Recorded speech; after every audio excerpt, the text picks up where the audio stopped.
C'est dans le cadre du démarrage imminent des travaux d'aménagement de la parcelle F de la zone franche de l'île Mandji, située dans la baie du Cap Lopez, qu'une délégation chargée du recensement des personnes ayant des constructions sur le dit site, conduite par Clotaire Nguélé, coordonnateur du projet Zone franche de l'île Mandji, séjourne depuis le 23 juin dernier dans la capitale économique, avec pour mission d'identifier les personnes ayant une propriété ou bâtiment dans la zone précitée en vue de leur déguerpissement et éventuel dédommagement.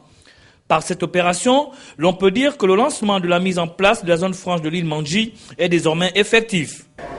Le lancement effectif des travaux a déjà eu lieu puisque nous avons depuis quelques mois démarré la phase préliminaire des travaux, c'est-à-dire par le déboisement et les sondages pour compléter certaines études.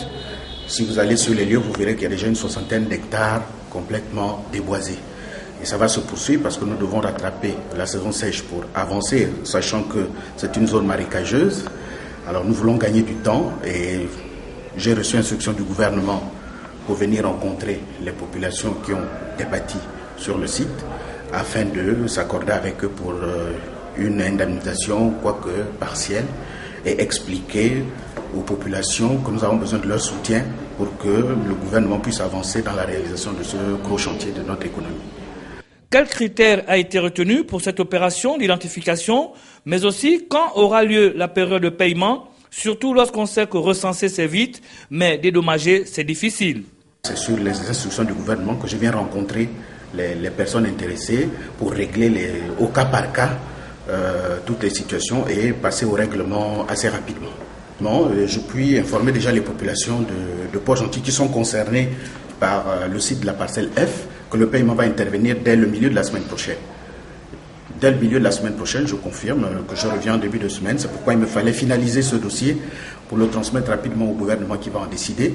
Et la semaine prochaine, nous commençons le règlement.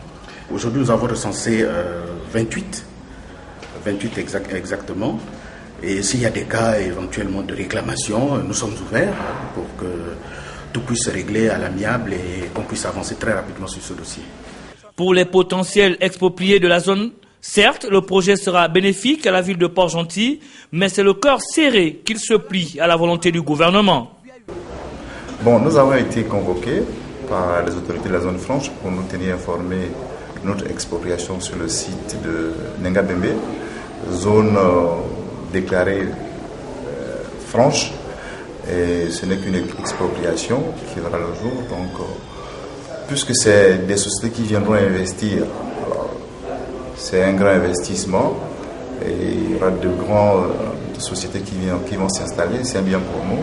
Nous sommes obligés de partir contre notre bonne volonté, même si nous sommes restés là depuis plus de 100 ans. Ça fait mal au cœur, vous comprenez. Une place où on nous a grandi, on nous a élevés avec nos enfants. Et on fait une partie de pêche. On se nourrit là-bas avec notre pêche. Vraiment que nous venons nous enlever comme ça brusquement. Et toutes les choses sont dedans. Mais quand même, ça ne nous fait pas du bien. Ça nous fait vraiment du mal au cœur. Une place qu'on a grandi, née, on vient nous laisser comme ça là. On nous enlève brusquement comme ça. C'est pas rien. Même si on nous donne quelque chose. Mais quand même, le mal ne peut pas finir au cœur. On nous a fait là-bas. Et voilà l'état de nos mamans, comme elles sont toutes vieilles. Regarde-nous les petites encore vieilles. Mais ça veut dire beaucoup. Je suis complètement désolé. Nous avions l'habitude de faire la pêche au Dahu. On élève nos enfants, on achète nos sacs de riz, on vend ça au Dahu. On part à la pêche, on fait des parties de pêche, on fume nos poissons. Brusquement, la zone franche vient nous enlever. Même pas nous donner un délai, venir nous briser des maisons. On fera quoi? On ne fera plus rien au Gabon. Même pas nous donner un campement pour qu'on doit vivre avec nos enfants. Ça nous touche. Pour ceux qui sont encore hésitants, il vous reste une possibilité de vous faire enregistrer au secrétariat général du gouvernorat cette fin de semaine au plus tard et se munir de pièces justificatives, notamment les numéros d'identification des propriétés ou des bâtiments.